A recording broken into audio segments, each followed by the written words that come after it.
Well, the U.S. economy is headed for a major crash because our economic growth, particularly over the past 7 or 8 years, has been phony.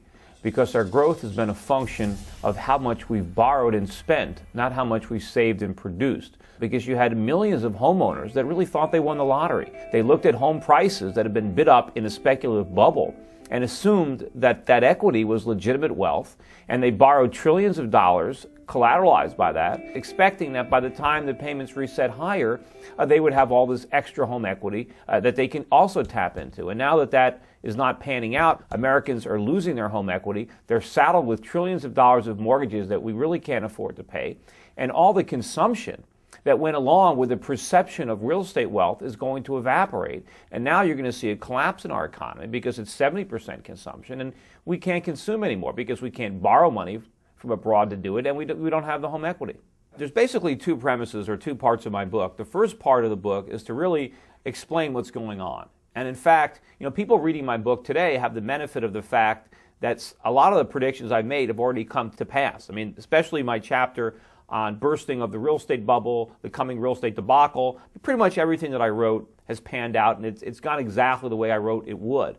And the second part of my book really deals with ways of protecting your wealth. One is to make sure you have precious metals in your account, gold and silver and other, real inflation hedges.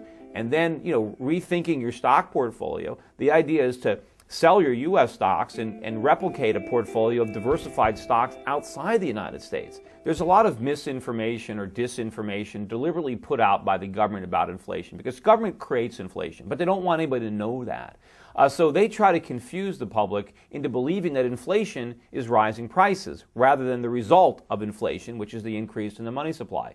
The main reason they create inflation is because they want to wipe out the value of their debts, because inflation benefits debtors. The government, of course, is the world's biggest debtor. Americans are debtors. We owe the rest of the world, so we want to inflate that debt away. And politicians want to play Santa Claus. They want to pretend that they can give people money without taking it from them first through taxation. So they do it surreptitiously through creating inflation. They just print money and they spend it into the economy.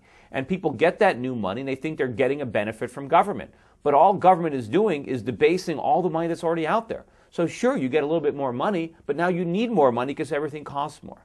One of the most important parts about the book, about Crash Proof, and one of the reasons I wrote it, is to take complex economic terms and situations and really break them down using analogies and make it very simple for people to really understand, why we're in this mess, how we got into this mess.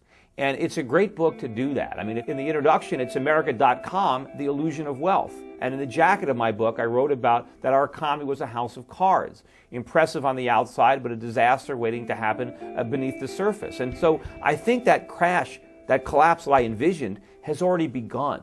So it's happening now, and it's going to take a long time. And of course, the government, the central bankers, the politicians are going to do their best to try to slow the progress of this collapse. Of course, that only makes it worse. It'd be much better to bite the bullet sooner and deal with these issues rather than creating even more inflation and piling more debt onto the problem.